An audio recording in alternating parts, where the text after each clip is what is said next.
Everybody, welcome back to Tech Junior Tutorials Does Advent of Code. My name's Lee Warwick Jr. and this is day 3.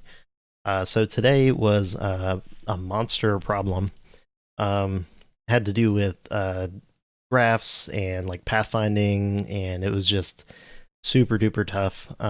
It took me a long time to crack it, and I had to have some people kind of point me in the right direction for a couple things. I tried to brute force it, and it just like fried my computer basically, because there were like billions of data points. If you just were going to go like the brute force route and just push everything into a for loop, or push everything into an array from a for loop. But I'm kind of getting ahead of myself, so let's look at the instructions and see kind of where we were supposed to go with today's problem. So back on Advent of Code website, adventofcode.com, this is day 3. So today they're talking about Manhattan distance, which I've never messed with before. I work as a front-end developer, so I've not really had to deep dive into algorithms or leak code problems or anything like that. But essentially, the problem starts, you're going to have a couple wires, and so you're going to have a wire that has a path. And so the wire is going to move along a path in this grid and then end. And then you're going to have a second wire that goes a separate direction. So compared to this one, this wire would be the one going upwards. And it's going to intersect at certain points with the other wire. And then you're supposed to find the closest intersection to the origin, which would be this one right here in this example. So they give you a couple examples where they're like, here's the inputs that you'll get. So they'll say like move right 75 places, go down 30 places, right 83 places, up 83, so on and so forth. And so I thought I would be really cool and do this in JavaScript. Well, actually I thought I would do it in JavaScript and do like an interactive grid where you could draw the paths. But I tried it in Python, and just using the terminal, I realized quickly that the data set that they give you here requires you to have like a massive grid size. So visualizing the paths using the terminal, at least in like simple print statements, was out of the question. So I had to change my strategy on that. Originally, what I was going to do was I was going to take each wire and write a function that pushed each point along the wire's path to a list, because I'm doing this in Python today. That did not work. Actually, that part did work, where I got both sets of all the points on the path into 2 different lists, but then I needed to compare them to find the intersections. And so that meant, if you're using nested for loops, multiplying all the points along that path and all the points along this path by each other, or maybe even more than that. I'm not really sure of the mathematical possibilities of those two, but you need to check each point against every other point and the other wire's path to do that method. And I ran it on my computer using Python on a laptop, and it just ran and ran and ran for minutes and minutes and minutes and never finished. So I kind of had to give up on that example, or that strategy. And so what I ended up going with was, after a lot of stress and pounding my head against the desk, thinking about these as lines and line segments. So going back to like middle school math, worrying about only the endpoints. So we know that this is going to go some amount of places in this direction and eventually stop. So it's very easy to grab that point and figure out how far you went, and then go from this point to this point, that point to that point, that point to that point, so on and so forth, and kind of grab all the corners basically in the paths. And then from there, look at these line segments and find out where the line segments for each wire intersect. So that would be like, this would be a line segment for this wire that starts on the bottom, and then this would be a line segment for the other wire, And so comparing just those two line segments, it's a little bit easier to find that intersection. So I was able to do that. But then the second part of the problem is finding the distance between those intersections to the origin. And so that's actually a little bit simpler than you might think, because of how Manhattan distance works, which actually, if you look at Wikipedia, there's a pretty good chart. So right over here, it doesn't really matter what path you take. It says the red, yellow, and blue paths all have the same shortest path length of 12. So we're not able to go like as the crow flies. We have to follow this grid.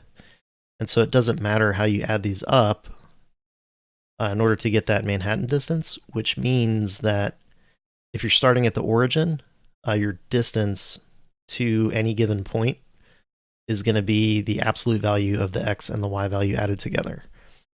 So that actually wasn't that bad. It was just adding x and y together. And really it was finding this math for the line segments. So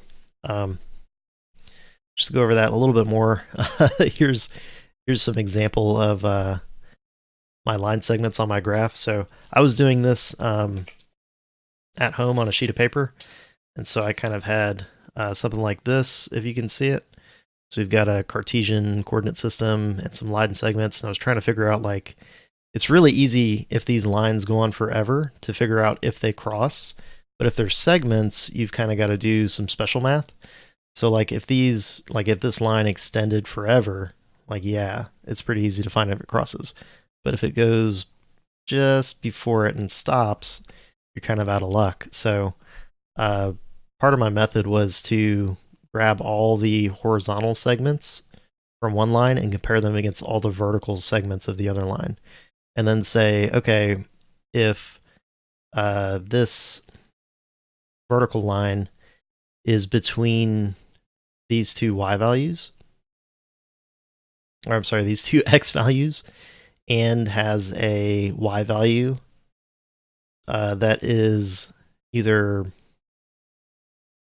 less than or greater than, I think, the horizontal value, you're able to get that intersection. So there's a little bit of math involved. It might make a little bit more sense when I look back at the code, but it was brutal, nightmarish. I would have never passed this if it was in an interview. I would have just had to give up because this one really crushed my soul.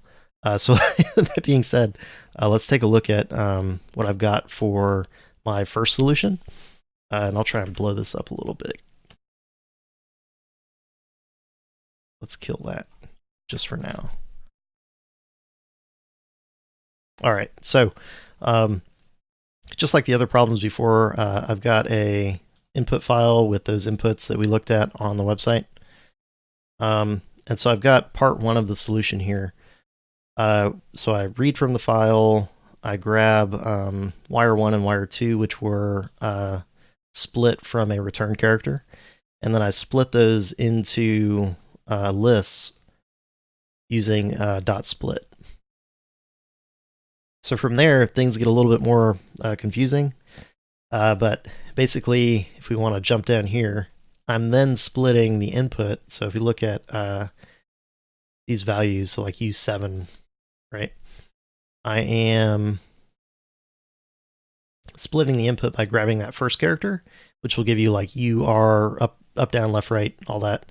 And then I'm converting the amount of steps by doing a slice. So this goes from slice position 1 to the end of the string.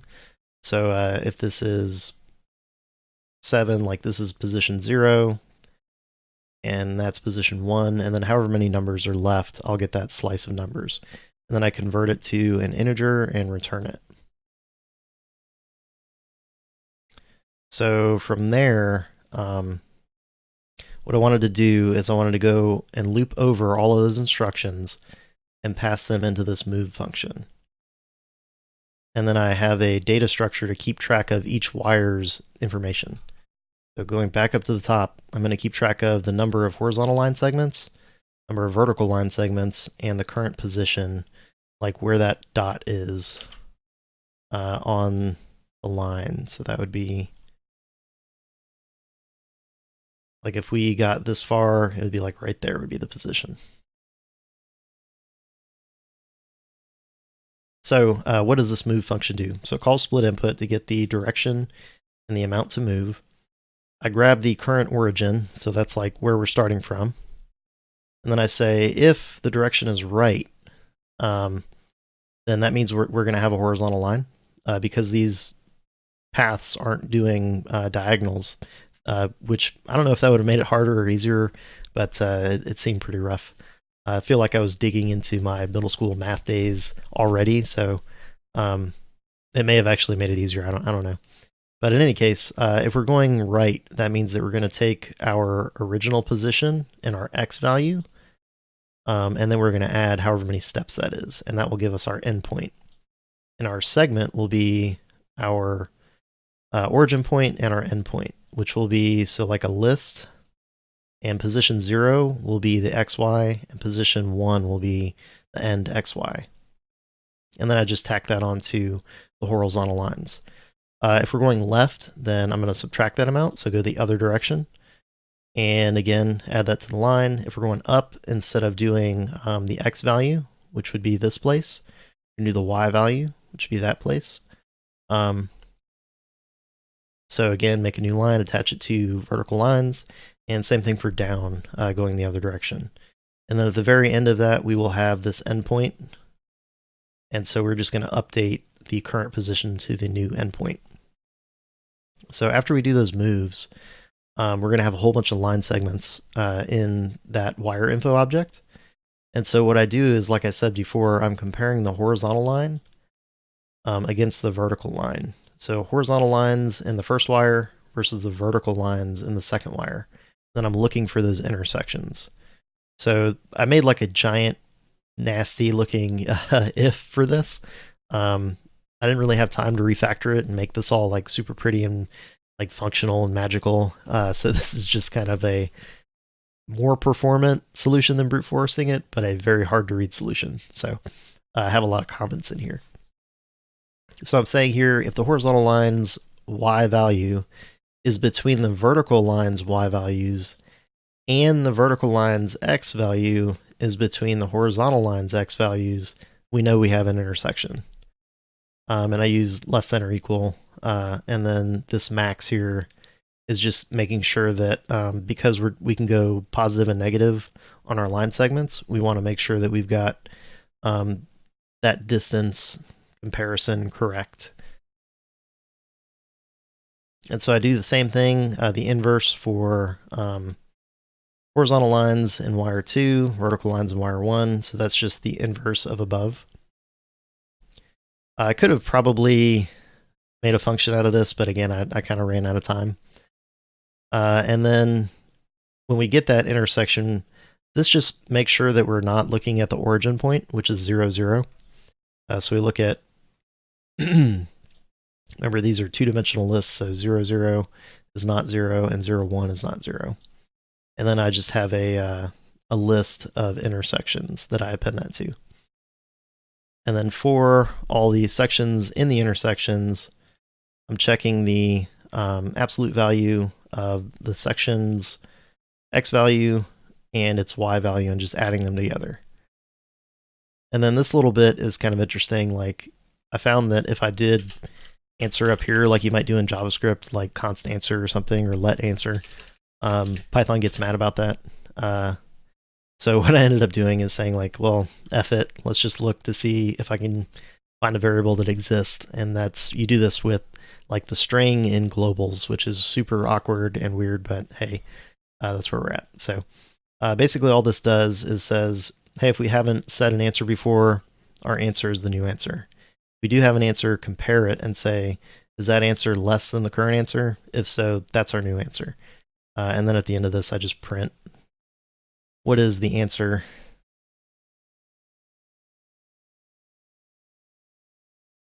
And if we do that,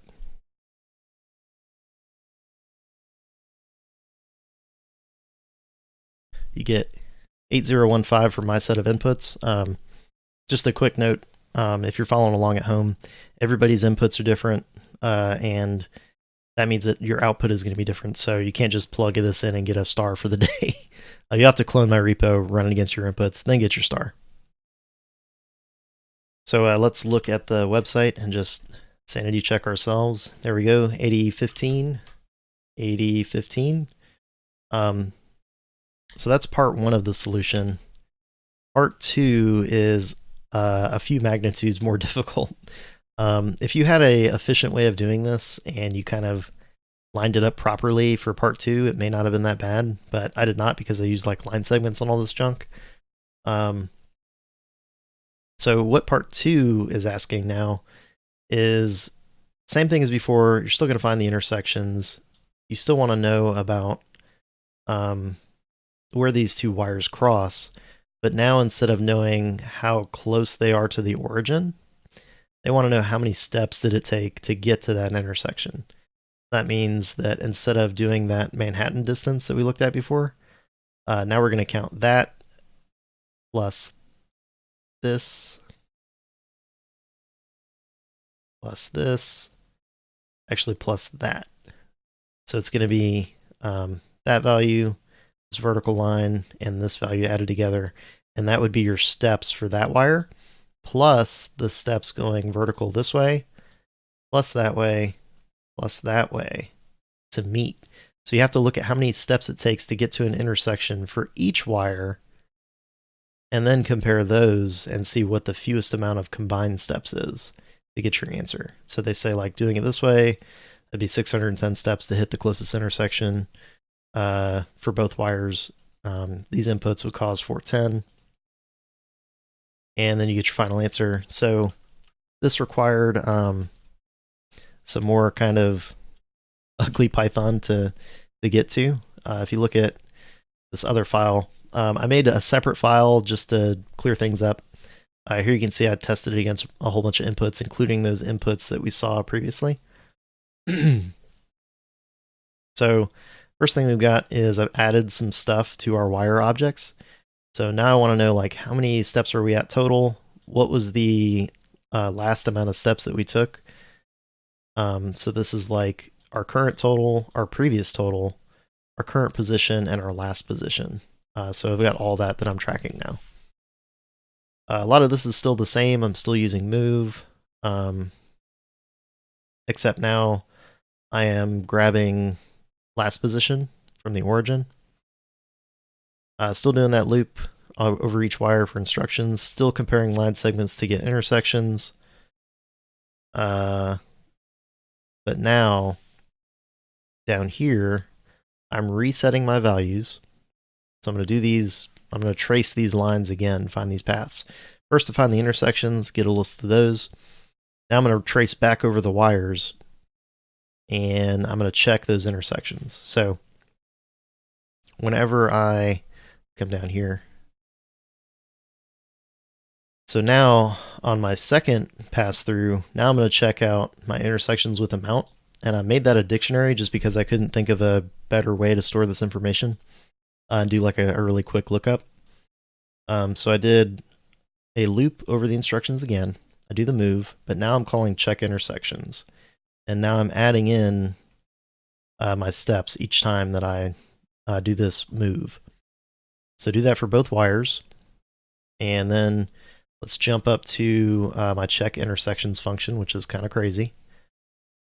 So from that, I pass in the current wire info dictionary, which we just looked at with the position, the last position, all that stuff. So I check first to see if it was a vertical or a horizontal line that we made. And so if it was a vertical line, I know that my x value is going to be my current position's x, and then my y start and end were the min and max of the y values for the current and last position, which is, I had to fidget with this a whole lot, so it took me a lot of banging my head against the desk to find the right combo of these things. Basically, if the x value of the intersection, so we're looping over the intersections now. So every line segment, I loop over the intersections to see if I just crossed it, basically, is what I'm doing. So if I make a new line, go back to our graph. Let's say that one of our intersections was here previously. As I'm drawing these, if I crossed it, now I want to go back and compare here and find the distance to there and grab that amount plus however many steps I made before that, and then save that to the dictionary so I can compare the amounts at the end. So I say if my x value is the same as the vertical line, so if my intersection is here and it is the x value of this line segment, the x value doesn't change if we're moving horizontally. I'm sorry, man, this is killing me. If we moved horizontally, the x value changes, the y does not. So we're looking at vertical lines here, this is why this is killing me. So basically, I check to make sure that intersection has that shared value that doesn't change, and then I make sure that it belongs within a range, and the range would be like the y start and end values. So does the intersections x equal my current x, because I am doing a vertical line, and then does my intersections y value live between my line segments y start and end values? And if it does, then I've crossed over that intersection. Then the second part to that is to actually calculate how far it took to get there. Like, where did I actually cross? And so for that, I look at my section's y value in a vertical line, and then the previous position of my segment, so like my origin point. And I go from the origin to that intersection y, that'll give me the steps that I took. And then I have to do an absolute value in case I'm moving like up, down, or left, which would be negative. So doing that, then I do this f string to store like a crazy, this is basically the intersection value stored as a key to the dictionary so I can grab it really quickly later. So I do that and say, hey, if I didn't save this intersection before, go ahead and calculate. The section will be that set of points. The amount will be my current step count plus the steps I just calculated from my last point to the intersection. And if it's already there, so if I've found it, so if it is in the intersections amount, which is that dictionary, then I want to find that amount and add the new wires steps to get there. So that should give us, if we look back at this example, this value plus that value plus that value plus that value, that, I don't know if you can see my cursor. Maybe not. So I'll give you this value plus this plus that plus this plus this plus this. So that's the path from one wire to the intersection, path to the other wire to the intersection, and then save that in the dictionary. Like I said, day 3, friggin' brutal. Blew my mind. I think it's still on the floor somewhere. If you find it, please let me know. So, excuse me. For now for our check intersection second half of the function, we're just doing the same thing as above, but for a horizontal line. So after that, we've saved everything to this intersections with amount dictionary. And we just loop over the keys in that.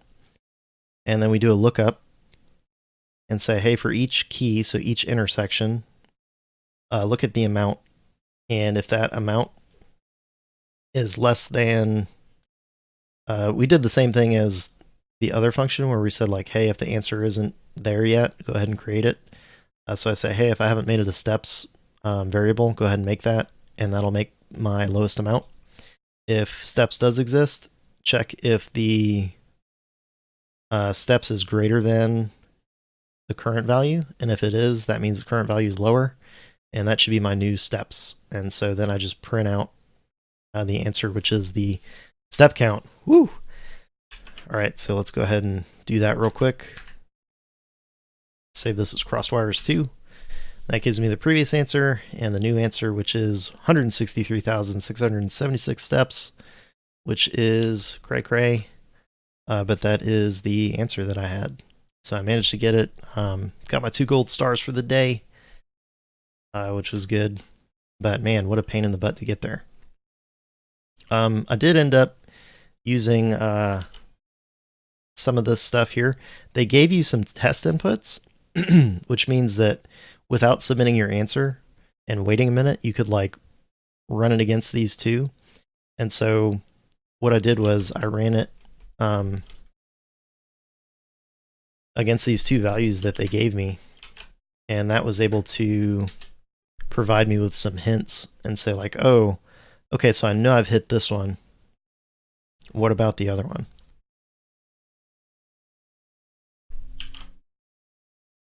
Okay, so that's 610 and 410. Okay, so I got 610 and 410. That let me know that I had the answer. But yeah, at first I had like an absolute value mishap somewhere, and so I was getting 610, but I was getting 415 for the longest time until I finally finagled it and got the math right. And that finally gave me the answer that I was looking for. So I was like looking at line segments and the previous intersection and like comparing in my console against these points and saying like, okay, was that supposed to give me a positive number? Was that supposed to give me a negative number? Was this distance correct that I was like calculating? And so I had a whole lot of print statements. You'll probably be able to see them if you jump into the repo and look at the git commit history. But it was just insane doing this problem. I know I've said that a whole lot of times already, but if this one kicked your butt, believe me, it really whooped me too. I'm surprised that I was even able to do it. So, all right. So that is all I've got for day 3. I did not have time to do a JavaScript solution. I imagine I would probably do it very close to the same way. I would use the same tactics. It would just be different syntax to get there. Python really tripped me up in a couple different places, which made this a lot harder. So I feel like I'm maybe learning a little bit more Python than I thought that I would. But at the same time, like it's kind of running with your shoelaces tied or something, because you don't know what all the shortcuts are in the language that you're working with. So that makes it pretty dang tough. So I don't know if I'll be able to do day 4. Day 3 whipped me, and if we're already at this level of difficulty with day 3, if they keep increasing in difficulty, I don't think I'm going to get to day 25. I think that's going to be some major egghead math solution that people that code in like C and do leak code problems all day can get. But I'll stick with it. I don't know if I'll be able to keep this pace of a video a day. I'm going to have to start working on these like at the end of the day instead of the beginning of the day, so I'm not distracted thinking about it. So I'm going to try and get as many of them as I can done, but we'll see how it goes. Let me know in the comments how you're doing with the advent of code. Let me know if this is helpful, and like, subscribe, all that good stuff. And check out the Tech Junior podcast. I'm getting ready to jump off and start editing the next episode of that. So if you enjoy that, like, subscribe, do all that for the podcast as well. And hopefully, if all goes well and day 4 is a little bit easier, I will see you tomorrow. All right, bye. Take care.